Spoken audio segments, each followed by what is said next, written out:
We're teaching them how to tell stories, how to write stories, and to perform their own stories.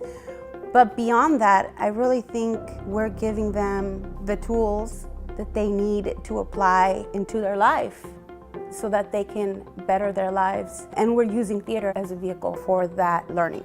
I remember the first year, I was still a little shy about being able to find my voice. When we did things like mountains and valleys where we have to be able to project, I always felt like I was still holding back because I was kind of scared to always open up.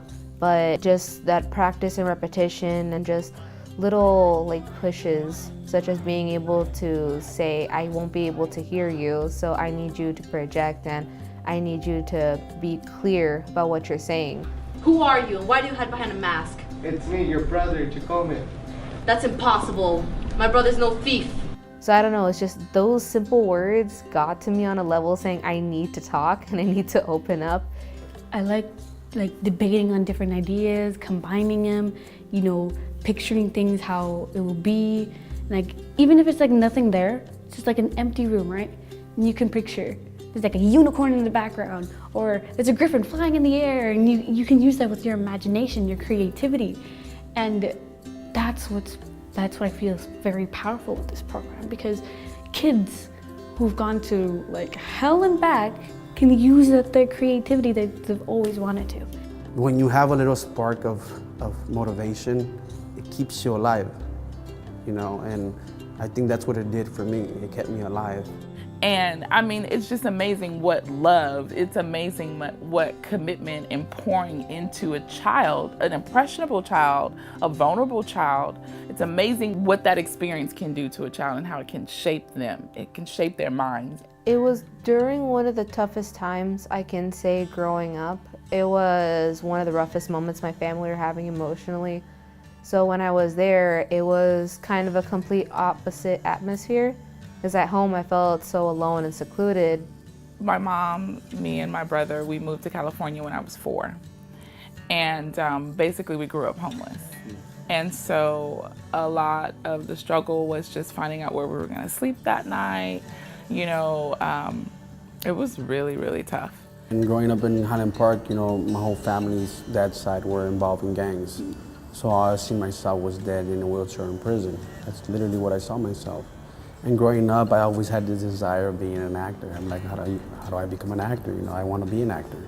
You can come in, have the worst day possible, but by the time you leave, you still feel better because you were able to not only get through the entire session, you had fun doing it, you found something that connected you with it, or you were able just to connect with somebody new that you didn't probably talk to as much. It was like a light bulb went on. I'm like, wow, this is awesome. This is awesome. And everyone was on board.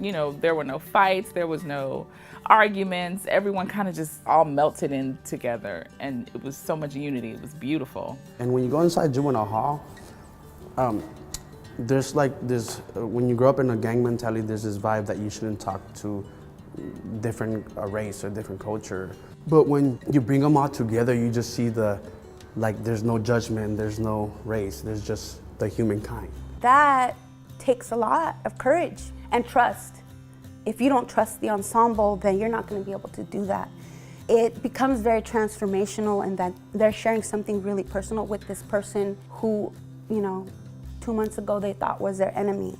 As I started going to the program, I started feeling comfortable, and then after the second week, they said that we were gonna have composition books and we're all gonna write our stories. So I was like, ooh, we're gonna write something about ourselves. At least someone can hear us, someone can hear our voices.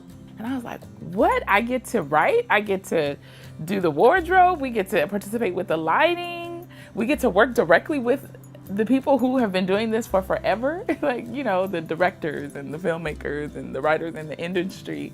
The draft is always the best part because when we put everything on one of those giant Post-its, we see the most craziest options come up. I was just listening to these kids throwing out name after name, setting after setting, and it was just awesome to hear. When you hear students reflect on the process, the main things that I hear them saying often is, I learned how to work with my classmates. I learned how to communicate.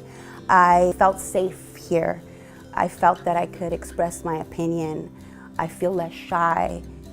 I always had this negativity about myself, but I'm slowly starting to earn that positivity as of right now.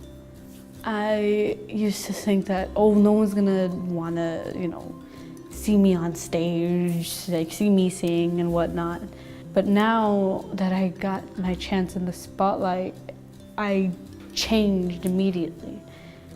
And I'm glad, very much glad. Because I love the spotlight. I don't even care if it's on me, as long as it's on people who I admire. I love that spotlight. It's something that I never thought I'd be doing in my life.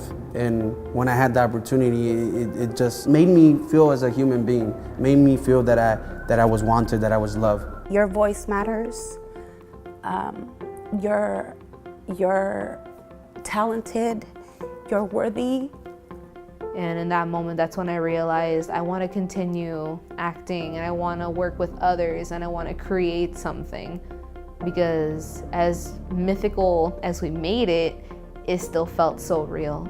Once I graduated from high school, after discovering all of this was in me, I'm like, okay, when I go to college, I'm majoring in English, creative writing. That's what I'm going to be doing. And without the help of the Unusual Suspects, I don't know if I would have necessarily discovered that. So to see them rise and succeed and feel confident and feel empowered, it is just, it's inspiring. And I just learned to be resilient, from them.